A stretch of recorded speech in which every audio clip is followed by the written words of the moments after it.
ہمارے جوان شہید ہو رہے ہیں، ان کا کیا جرم ہے؟ وہ یہی جرم ہے کہ وہ امن چاہتے ہیں۔ انا للہ و انا الیہ راجعون، انا للہ و انا، دعا کرو اللہ پاکستان کی حفاظت کرے۔ یہ معمولی بات نہیں ہے، یہ یہودی سازش ہے جس کو لوگ سمجھ نہیں رہے۔ انہوں نے یہ فیصلہ کیا ہے کہ پاکستان کی معاشی حالت کو اتنا برباد کر دو کہ جس طرح رشیا ٹوٹ گیا تھا یہ خود بخود ٹوٹ گیا ہے، ہمیں زور ہی نہ لگانا پڑے، جنگ بھی نہ کرنی پڑے۔ جب پیسے پلے نہیں ہوں گے تو پھر یہی ہوگا نا جی۔ یہ ان کی ایک سازش ہے کہ وہ ڈالر کو چڑھاتے جا رہے ہیں، آپ کے روپے کو گراتے جا رہے ہیں، ان کا قرضہ بڑھتا جا رہا ہے۔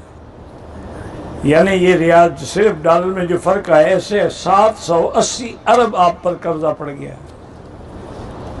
باقی ہے تقریریں اور باتیں کرنا الگ ہے، پریکٹیکل طور پہ نعوذ باللہ تباہ ہو رہا ہے۔